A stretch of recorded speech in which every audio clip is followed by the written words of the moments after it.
This week in the world of triathlon, we have an athlete embarking on 120 iron distance triathlons in 120 days. Whoa. Plus, we have all the reaction and some of our opinions on the new PTO T100 World Tour that was announced last Tuesday. Yeah, and Bahrain Victorious have now announced all 13 of their athletes in that team, including one rather exciting new addition. And also, there was a little bit of drama at a race over at 70.3 Tasmania this past weekend. It's time for the GTN show.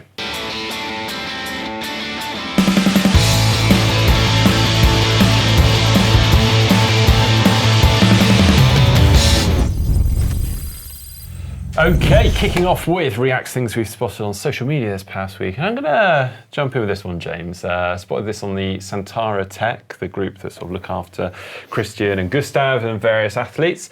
Plasmade. Heard of Plasmade? Just a gel? Yeah.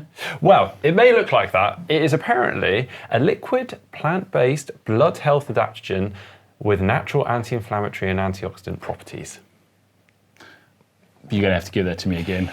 Okay, I'll carry on. Plasmade stimulates increased production of endogenously produced nitric acid, blimey, that would be disastrous. Nitric oxide, which helps to improve blood oxygen and nutrient flow. I still don't know, like, is it a gel that does all this, or? Honestly, mate, I don't know. But I saw it and I put it in.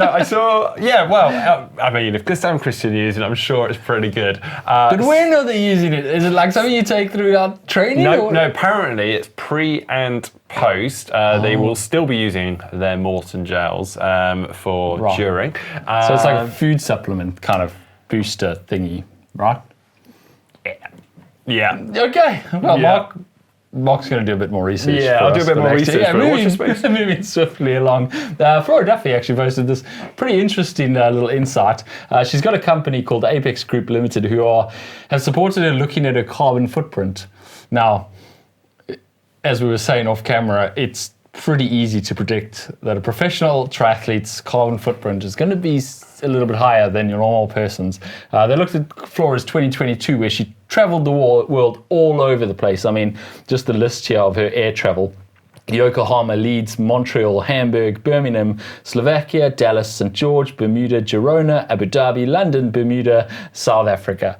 She's going to have a pretty high carbon footprint. Well, that is what they found. She had a 10 times higher than the normal person, and that's despite having electric vehicles in Boulder and electric solar panels on the roofs of her house, both in South Africa and in Boulder. She still had a really high carbon footprint. The other main thing was her supply chain. That is obviously providing all the equipment that she uses, the bikes, etc., getting them to wherever she is in Boulder / South Africa. And yeah, fairly high carbon footprint. It is interesting reading. I mean, I think you can probably have predicted that, right? I mean, they are traveling the world on big jet planes all the time. So I guess hopefully we'll see some pros taking more of a notice of their carbon footprint and trying to reduce it as much as possible. But yeah, they do have to get to all these events, don't they? It's an interesting topic, and I think it's great to bring awareness to it. And I think for her, it's been a bit of a eye-opener, really. Yeah. And she, as she says, she does try to donate and give away a lot of her kit at the end of the year because obviously they've always got to be on the latest stuff, which is great. Use, yeah. She's also looking at offsetting options and various things. But yeah, interesting study by her partner Apex Group. So yeah, cool to see.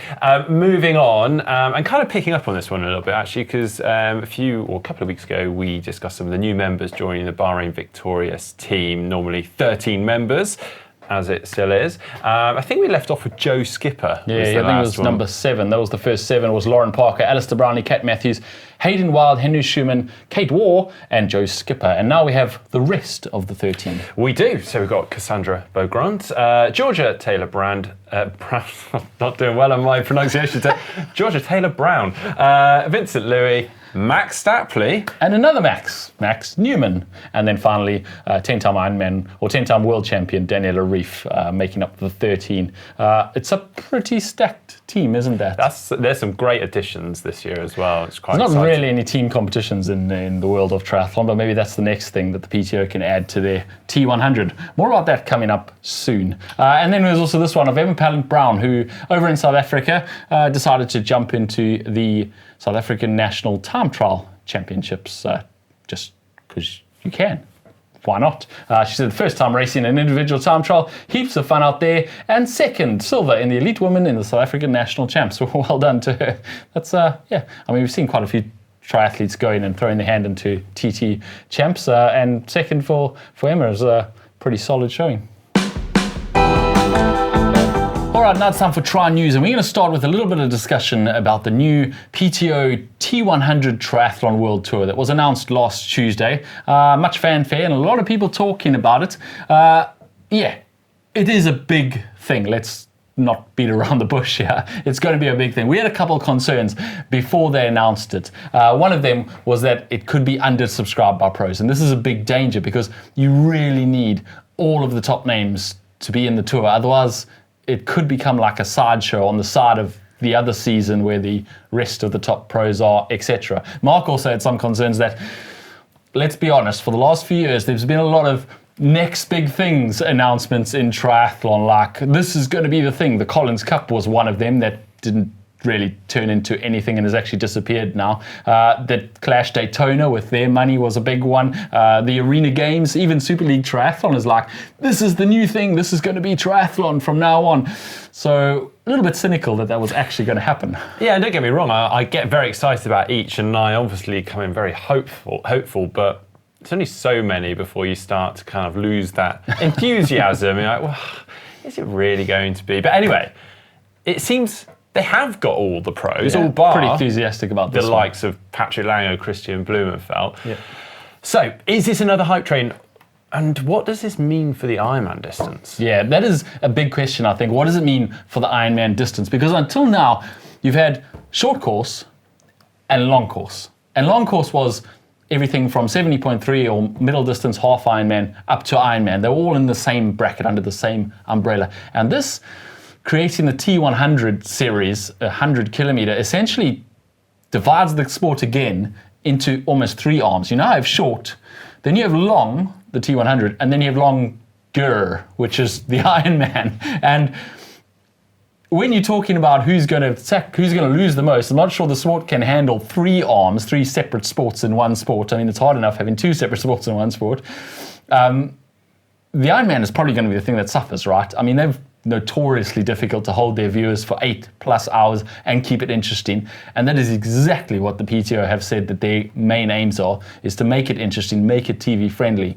So when it comes down to this launch and segregating the sport again, you do kind of think that Ironman might slip the wrong direction and be a bit more niche and a bit more kind of fringe, where the crazy people who like the ridiculously long events go. I mean, obviously, you say that, but also Ironman is the history of the sport. It's one of the originals, but it is in danger of being pushed aside by things that are more spectator friendly. Yeah, and one notable bit of news from this whole PTO announcement of the T100 series is that Lucy Charles-Barclay will be doing the T100 World Tour rather than defending her title at the Ironman World Championships in Nice. And the reason she stated for that is that she won in Kona and she would like to defend her title in Kona, not Nice. Apparently she actually got a bit of heat for this. I'm not entirely sure what that was, where that came from. Apparently some of them are nasty though. Yeah, and so she actually put out a statement saying she holds both Ironman and PTO in high regard. Decision was made in her best performance interest. Nice takes too much investment of time to know the courses, etc. And her comments on title defence in no way meant to detract from the Nice winner. Which is fair enough. I mean, it took her 5 years to figure out Kona, and when she got second 4 times before she managed to win it. However, not having the Ironman World Champion defending the Ironman World Champion title does, whether you like it or not, detract from the event. It has to, by its very nature. This is not, however, Lucy Charles-Barclay's problem, is it? It's not even the problem of the next world champion who is crowned in Nice. It's really an Ironman problem. They need to now be able to sell that the Nice winner is the Ironman world champion, even though the defending champion wasn't there off racing a T100 event. And that's obviously falls to Ironman to do. We'll see how they respond. I may be a little bit cynical here and say that if you go on past form for Ironman, they're probably going to get the world champion to sign a contract saying the following year they have to defend their title. Well, kind of the hilarity of this is that Ironman could have done exactly what the PTO are doing many moons ago, and actually contractually signed athletes to a series of 8 to 10 races. But instead, what they've strived for is just having as many pros as possible across as many races as possible, and covering some expenses for some of those athletes, which, let's face it, was just literally covering their travel expenses. Yeah, in fact, Ironman have created something a little bit similar. It was actually stated by the CEO, Sam Renouf of PTO, that this was one of the reasons that the announcement was delayed. Ironman announced their Pro Series back in October, which is $1.7 million in both prize money and bonuses, and also unspecified, but athlete support, whatever that means. Presumably they're paying some appearances fees to someone. Now the PTO have said that this was almost certainly triggered by the imminent arrival of the T100 Triathlon World Series. I think Ironman, you'd be hard-pressed to get Ironman to admit that their hand was forced in this regard. And also what's quite exciting is this isn't just, it seemed, a flash in the pan with the PTO or T100 World Tour, because apparently a lot of these venues have been signed and agreed for multiple years, 3 to 5 years in some cases. Yeah, apparently they have the financial backing and they've got the contract signed in these venues for multiple years. So they mean business. Yeah, exactly. So what does it mean for the pros? Well, as we've seen with Lucy Charles-Barkley, the pros are going to have decisions. They have to make decisions at the beginning of every season now, whether they go the PTO contract route or whether they go the Ironman route and do multiple Ironmans to qualify. Potentially we'll see the qualification system changing for Ironman. We don't have to do so many races, or their series doesn't require so many races, or they're just going to go head to head. I think the decision's pretty easy for most. I mean, maybe the top 2 or 3 could go either way and still earn almost the same amount of money. But essentially, if you get offered the contract, you're pretty much going to have to say yes. Not only is there the money, there's obviously also then the ability to race up to 8, maybe even 10 next year, gold or even platinum level races for the PTO points, which gets you higher in the points, which gets you a better chance of being back in the series the following year. It's kind of going to be you're either in or you're way out, and people are going to have to make that decision. I think it's a pretty easy decision for most people. It is possible that we're going to see the sport going into the top 20 in the T100 Triathlon World Tour, and every other event out there, the Challenge Roths, the Ironmans, etc., are competed by the ranked 15th to 20th and below, because the top 15 to 20 are in this series. Yeah, I'm actually going to try and take my cynical hat off and get well behind this and enthusiastic about another thing in the sport, because I really do hope that this will make it TV friendly and develop a season-long narrative through the year, and hopefully kind of build these names up to become sort of household names that then also obviously sponsors want to get behind and pay good money to be part of an athlete's journey through the tour. Obviously, you could liken it a bit to the WTCS series, which obviously we see in the short course racing, which is a decent model, does have some room for improvement, but that is obviously run by a governing body, whereas this new venture with the PTO T100 series, it's a private company, so they've got more freedom and there's an incentive to make changes as they go. Yeah, they want to tell you there that it's owned by the pro triathletes, but it is still a private company. They have freedom and incentive to do whatever they want to make it more television friendly. Also, the WTCS doesn't actually contractually tie in their athletes to any specific races or specific events. Obviously, they have the points chase that they have to do certain number of races to get certain number of points, but you can really pick and choose which one you go to. So there's no obligation to see a Beth Potter versus Cassandra Burgon at every race, or a Alex Yee versus Hayden Wild at every race. In fact, those two kind of tend to avoid each other for the most part, it seems. Maybe that's just what it seems like from the outside, but they don't seem to come head to head very often in that WTCS series, and that's obviously something that the PTO is trying to change by getting the top athletes to race each other regularly so we can actually see those battles unfold. Yeah, now I just want to read a quick statement from Alistair Brownlee as well about all of this. Obviously, maybe take it with a pinch of salt because he has signed a contract, but I don't think anyone's going to argue. He's a hot shot though. He didn't qualify, that is true, but he did get in, and I don't think anyone's going to complain about that. He said, this is the most significant change for long-distance professional athletes in the history of triathlon. It is a bold statement. I mean, it's even almost tempted the GOAT, Jan Frodeno, out of retirement after retiring last year. Notably on his Instagram post when he suggested this might be a possibility, he suggested he's going to have to ask his wife rather than the PTO whether he's allowed to go and do it. Clearly she has more say than they do. I would agree with Alistair on this, actually. I do think that this is the biggest thing that's happened in the world of triathlon, particularly long-distance triathlon, ever in history. And if they can make it stick and it can take off, it is going to change the whole landscape of triathlon for many, many years to come, if not forever. Yeah, it's a very exciting time to be a professional triathlete. Well, we look forward to seeing it all unfold this year and in the years to come. Yeah, well, exciting times. Moving on now and on to epic endurance feats. Well, I say feats, he's actually yet to do this. This is Jonas Dijkman, who is multiple world record holder. He's going to take on 120 iron distance triathlons in 120 days. Wow, taking on that Sean Conway record that he set last year, 105 in 105 days. Wow, 120 though. He's doing it in Roth in Germany. He's basically doing the Roth course, although not exactly the course because he can't swim in that in the canal. The canal every day because you get taken up by boats.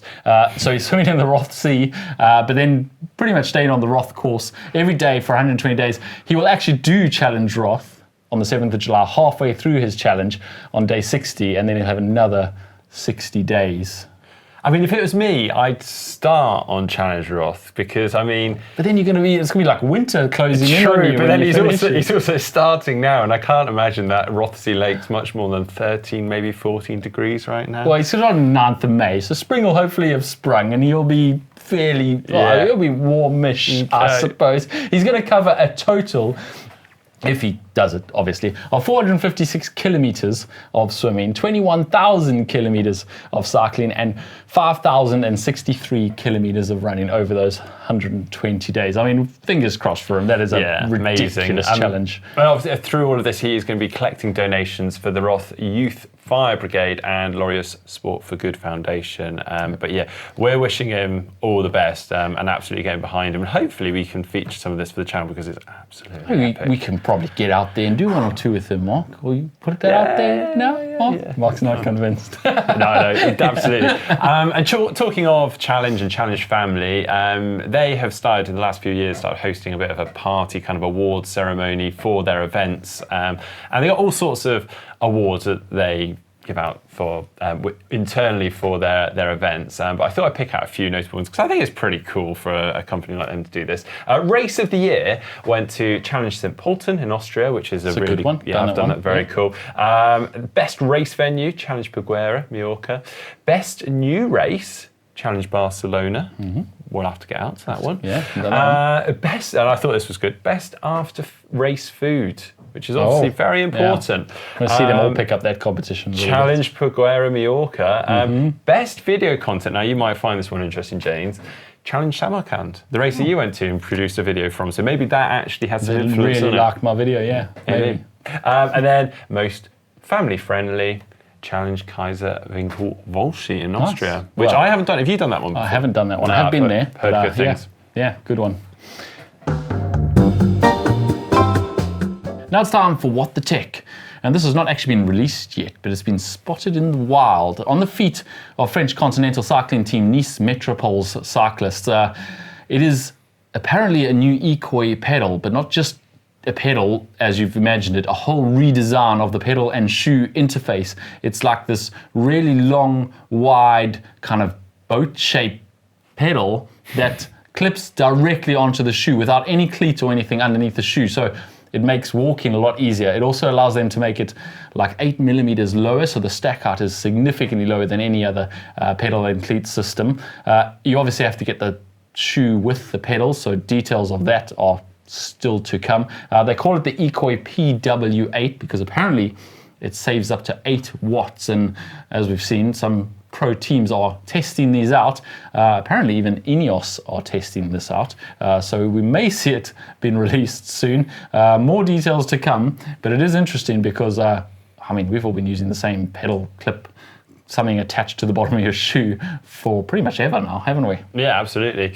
Well, moving on, and this has literally landed today. This is coming from Zwift and Wahoo. They've just announced the Wahoo Kicker Core Zwift 1. Obviously a collaboration between the two companies. You may remember a little time ago that we mentioned the Zwift Hub 1 with its single speed Zwift cog that went on the trainer, allowing you to pop your chain onto this essentially single speed cog, giving access to 24 virtual gears through the Zwift clicks that will go on the handlebars. And this will work for anything between 8 to 12 speed bikes, which is pretty impressive. So you didn't have to get a specific cassette for your trainer every time, depending on your bike. Exactly. So you can just literally pop it on and off you go. You can switch bikes out and it will run true. And really nice like that.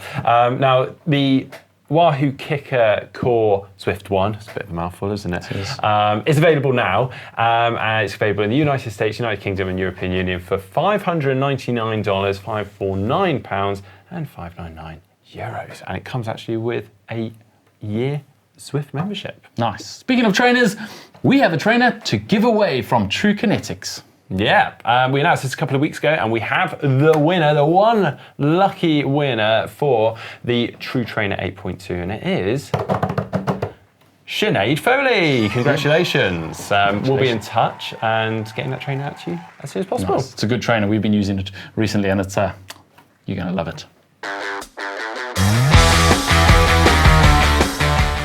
And moving on to race news, our single race result. Well, at least there is a race result. Yeah. It feels like it's slowly coming this season. It's a good one as well. Yeah. Ironman 70.3 Tasmania. We saw Cam Worth in action. Also, Gomez, Javier Gomez, Braden Curry. It was quite a stacked field, actually. Chelsea Sodaro was also there. Yeah. Didn't exactly go to the form book, though. No, we had a little bit of drama. Braden Curry in particular had a couple of crashes and a puncture for good measure. So then he called it a day. Yeah, apparently it was torrential rain, really wet and really slippy, and just not really nice conditions to race in. Took Braden Curry out. Also, Cam Worth, who rode up to the front and was actually in the front of the race, got a puncture with, I think, 6Ks to go and lost a bunch of time in those last 6Ks. He, as you would expect Cam to do, he rode in on his flat puncture, so he rode all the way in and lost a fair amount of time, and then ran fairly well to get up to third by the end, but I think he might have taken the win had he not had that puncture. Ahead of him, Mitchell Kibbe in second, and the winner, Nick Thompson, with a pretty impressive all-round performance. Yeah, that seems like a name to watch, I think. I'd love to see Cam Worth's wheel after having ridden in on a Carnage, I'm sure. Sure he's not short of a pair of wheels though. On to the women's race, and in third place it was Hannah Devet, took the third place podium. Grace Steck in second, and then Chelsea Sodaro not only led off the bike, but then also just ran away with it. Yeah, she's definitely finding some form. That's really good. And yeah, Cam Worth put this post up of him spraying champagne, and he said, well, he did win the champagne. He got the cork out first, so even if he didn't win the race. Yeah, well done. All right, now it's time to take a look at some of the stuff you guys have sent us on our Pinboard. It's February, it's the month of love. So we're asking for any images or videos of what you love about triathlon. And starting us off this week, we have Steve, who says, the biggest thing I love about triathlon is having my family there with me every time. No more so than when I just finished my first Ironman last year at Bolton. Really don't think I would have made it to the end without knowing they were there at the end waiting for me. Yeah, we love that too. That is pretty cool. That's very nice. Another one from Matt. Sometimes your pain cave also turns into a daycare centre. And I'm sure he's saying that in a loving way. Yeah, exactly. Keeping your family close. Yeah, no, I don't think there was any malice intended there. Yeah. Then Manuel says, from Austin, Texas, a month ago, this was just a dirty garage, and it still is, but I've parked a treadmill and a spin bike in there, so now it's a pain cave in its infancy. Because of y'all, I like y'all, very Texas, I've jumped into Zwifting and been really enjoying it. Though I haven't worked up the courage to try a 4 a.m. ride with GTN crew quite yet.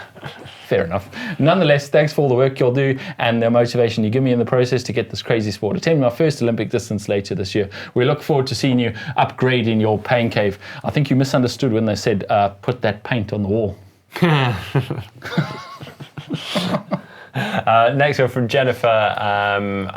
I like the fact she said bike. Some Walmart bike. But anyway, she's gone on to say, 29th day of GTN's 30 and 30, and I've actually kept up with it. Although it's been fun. I can't wait for it to be over so I can get a rest day. Fair play. Thanks for getting stuck in. My Garmin was very upset at the beginning, but similar to Mark and James's 7 marathons in 7 days results, it eventually got to where it said I was just maintaining my training effort. We can feel stage race effect. Yeah. My husband and I both have cheap bikes that we keep on our smart trainers, so we don't have to worry about removing them when we want to ride outdoors. Also, I'm wearing a hoodie because although our pain cave is climate controlled, it's the coldest room in the house and has got to as low as 13 degrees Celsius one of the times when I went out to do my workout. Thank you for all your content. Nice, warm than my garage. Anyway, Steve then has this pretty funny one from Riverton, Wyoming in the United States. He says, I'm so embarrassed. I had an amazing Zwift Valentine date planned and then I made it awkward by accidentally walking in on her. We've been together for 12 years. I should probably officially propose soon. She's the only tri bike I've ever had and likely ever will have. Very cute. Yeah. Personally, the thing I love about training and post-training is the fridge. So maybe I'll just send in a fridge. I thought you were going to say something about taking your bike in the shower, Mark. Anyway, keep your photos coming in, things you love about triathlon training using the photo uploader link on screen right now or in the description down below. Say what? All right, some of the comments under videos this past week. In fact, it's just under one video. It's our Couch to 5K video that went out this weekend in which we got a bunch of our work colleagues to complete their first ever 5K. It was really cool, quite a moving video actually, and the comments back that up. Great beginners getting into the 5K. Not that all our colleagues just lie on the couch all the time. That wasn't what we... Anyway, they're all a lot fitter than they were at the start. Eric Richardson says, my best advice, if it sucks, slow down. For way too long, I ran too fast for my fitness level and never liked running. Eventually, I did slow down with a friend and finished thinking, wow, that was great. Keep pace conversational, screw speed. I like it. Good, that's good advice. Yeah. And I'd probably agree with that, actually. Yeah, so nice one. And another one from SBoots29. Very good job to all. I remember starting running. It was brutal. I had to wear knee bands and struggled every step, but I kept going. Now, I do not even blink an eye at training at 10K and love it. And hopefully that's what some of our Couch to 5K guys are going to go on to do. Yeah. So, well, if you're looking for something to watch right now, you can click over to that Couch to 5K video. It's pretty good. All the guys attempting their 5K. Coming up later this week, we have a test where Mark and I tested the FTP test. Basically, we figured out what our FTP was using tests, and then we tried to actually hold that for an hour. Pain faces incoming. God, I'm glad that's over. Horrible. Also, James runs through running shoes through the decades. Also really cool piece. But if you've enjoyed today's show, please give it a thumbs up, give it a like, and we'll see you next week. Thanks for watching.